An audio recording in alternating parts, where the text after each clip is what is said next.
the Jane the Virgin season 4 finale. Shook-eth. I am shook-eth. I'm so past shook that there isn't even a word to describe how shook I am. It was crazy. It was absolutely insane. It was trending. There were all these articles about it. There's all these theories. Everyone's talking about it, and it's just a little bit bananas. I wanted to sit down and talk about some of the things that I am thinking about the show. Because wow, we have been through all of it. We've been on a roller coaster ride. Season 5 is on its way to us. It'll be here in October, I'm guessing, which is like a really long time and it's unbearable. But between now and then, we have plenty of time to speculate and cry and laugh and fear and so if you didn't see the season 4 finale, you probably don't want to watch this video because there will be spoilers all over it. I'm just going to dive right in. So what was my reaction? Well, I knew something big was going to happen because something big always happens on Jane the Virgin finales. So for the first, like, what was it, like a half an hour, I was like, nothing's happening. This is really eerie. People were pretty happy. I mean, Petramos had the I love you thing, and Alba got her citizenship and her party, and Jorge was there, and everyone was like living their best lives. I mean, Mateo got on the bus, and that was a little, but I knew nothing bad was gonna happen there because that would be a little much. And we knew something was gonna happen with Rafael, but we didn't really know what it was, so it was just like, okay, nothing's happening. But then bam! I feel like in the last 10 minutes, it exploded everywhere and went crazy, and my brain was like, the power went out in my brain. I needed to call an electrician. So we have Petra and JR, who I love. I love Petra and JR. I love Petra. Petra has been like my second favorite character for the whole time I've watched this show. I would say that Michael has always been my favorite. We'll get to that. But Petra, I was just like so happy that she was happy. And JR said, I love you, and Petra's heart glowed, and I was like, oh my gosh. But then when the girls were playing dress up and I saw Ellie or Anna, I'm still not sure which one it was, fall, I was like, oh, the heels, the shoes from the last episode, oh my gosh. And I knew right then that Petra was guilty, and it just crushed me. And then when she came back and JR was like, no, I'm not asleep, and I know what you did, I was like, can we stop this, please? I don't want this. And then they got upset, and the JR left, and I was like, And when Petra declined the call on her cell phone, I was like, oh, what? And like I noticed it, but I was like, whatever. And then Krishna called and she was like, and I was like, and everyone was like, I thought Petra was going to jump out the window, and that was really scary, and I was like, please don't take it there. And then JR came running in, and I thought JR got shot because, like, who shot JR? Everybody knows about that. But then it turns out JR shot somebody. So who is the blackmailer? Who is the person that JR shot? So I went back and I took a screenshot of the list that Petra made of the people that she thought would want to see her behind bars. So that includes Magda, Louisa, Rose, Chuck, Lachlan, Catherine, Milos, and Krishna. And then it like scrolls through really fast, and then the last part of the list has these people who I don't think we've ever seen or met, so I don't think any of these people could be the blackmailer. Miguel, Ramon, Richard, Samuel, Steven, Tom, Victor, and Pammy the Parrot. If it was Pammy the Parrot, that would be pretty anticlimactic, so I think it's one of the ones from the first list. I don't think it's Magda. She witnessed what happened and told on Petra, but like I don't think it's her. I feel like that's too obvious. I don't think it's Louisa. I think Louisa is still where she was, Longhorn, long something with the glowy fish. I don't think it's Rose. She's still in the correctional facility as far as we know. Chuck, I think it could be Chuck.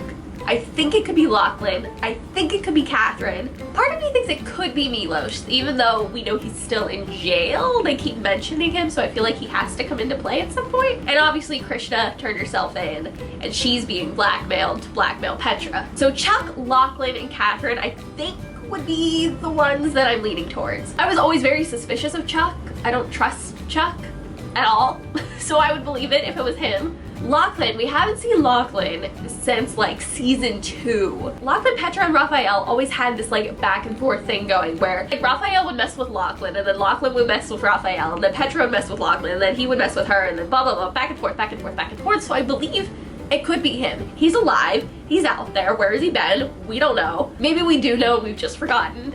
That's possible. And then Catherine, I kind of ruled out Catherine until I saw a Twitter theory that it's possible that it is Catherine because Catherine was mentioned to have a late model sedan, and at one point JR said that she thought the blackmailer was following her in a late model sedan. I went back, in the car that Catherine runs over Rafael with, or hits Rafael with, is silver, and JR mentions it to be olive, so not sure about that. But I don't know, I thought that was a good point. It's gotta be Lachlan, Chuck, or Catherine. Alright, so the big reveal. I had seen things floating around all over social media all day, the day of the finale, that Michael was going to come back. Actually, even before the day of the finale, I saw things about it. And I was like, that is crazy. That is ridiculous. We saw him die. He had an open casket at his funeral, I'm pretty sure. I was like, no, there's no way. But then, as the episode started getting closer to airing, I started to be like, oh my gosh. What if he comes back? And the whole time with Rafael, I was like, it might be happening. And as we got closer to like the final seconds of the episode, I was like, is this seriously happening? I remember I sat up straight and I was like, I think like this is about to be a thing. Michael is going to be behind the door. And when he turned around, I was just like I saw it coming, but I didn't see it coming all at the same time. And the weirdest thing is, Michael has always been my very favorite character. I love Jane and Michael together. I wanted them to be endgame so badly. But when he turned around, part of me was like, oh, no thanks. I think because I'm scared. I'm scared that it will tarnish how we remember Michael. I remember Michael as like the sweetest, most loyal, loving guy, and I don't like the idea that him coming back could change that or tarnish that or like mess with how I remember him. Like, I don't like that. When he died, I was like, you know what? This is a telenovela. He is going to come right back and everything will be good. But now that he's back, I'm a little bit unsure. Because here's the thing. A few episodes back, we saw a man walking pretty ominously, and the narrator said, you can't stop evil from coming, and I'm like, Michael can't be evil. If Michael is evil, I am done. I am out. I am over it. But then I think something that we all gloss over and people seem to forget is that at the beginning of this season, Rose was talking to somebody, and she said something where she was like, you're sure no one else knows who he is? And then she like choked the guy she was talking to. So who was she talking about? Was she talking about Carl and the whole gaslighting thing? But why would she send Carl to gaslight Louisa? Like, what? So who was she talking about? So this whole thing with Michael has me very confused. We know 100% that it is not a twin. The creator of the show confirmed that it's not a twin. So here is what I think. Throughout the show, and definitely recently, they have been pushing the amnesia trope. With the Passions of Steve, Rogelio's been talking about how amnesia needs to be a thing. So I'm thinking Michael probably has amnesia. Maybe from when he collapsed. Like, I don't know if he hit his head. I haven't gone back and watched it because it was emotional, it was traumatizing. So I'm not sure if he hit his head, but like, I feel like he has amnesia. Or somehow he was drugged or like, taken over by Rose, or like something messed with his mind. I saw something on Tumblr that I thought was really interesting. And it says, didn't we see him die? Well, did we? We saw him collapse and we saw his heart fade, but there are several possibilities for what actually happened. 1, he actually did die. 2, he collapsed but didn't die and was transferred to a hospital where he died. 3, the narrator is unreliable. Because there was an episode that kept talking about how a narrator can be unreliable, and we never really explored that. Oh, and in the episode that Michael died, they talked about memories and how memories become unreliable because you don't remember what actually happened, you remember the feeling. Or 4, the person we saw wasn't actually Michael, but someone in a Michael mask. Yes, I agree with this. First and foremost, I like to believe if Michael comes back, and it isn't a case of him faking his death, but something he was forced into. I definitely think that. Because like, why in the world would he put Jane through that? That is so out of character. It's so wrong. He would not put Jane through what, 5 years of grief? Like, no. So I've seen people saying that it's possible that Rose kidnapped Michael, either from the hospital or from the test or before the test. So here's what could have went down. Rose got to Michael before the test and somehow drugged him or did something to something he ate or drank, and I don't know, and basically made what happened to him happen. Or he got transferred to a hospital and Rose somehow got word of that and made sure that like the doctors called Jane and made this very convincing thing and then took Michael from the hospital. Or it's someone in a mask that collapsed. Rose and her stupid mask So back to this theory, there are lots of reasons why Rose would be mad at Michael and want to like make his life miserable. And there's also reasons that she would use him to get to Jane, to get to Mateo, to get to Rafael, to get to Petra, to get to all these people. But this person is saying that they're putting forward as their official theory that Rose kidnapped Michael and makes use of the fact that he is dead to the rest of the world to get him to do crime lord stuff for her under the threat of harming Jane or her family, even if he tries to escape. That is definitely believable. That is something Rose would do. That is something that makes sense for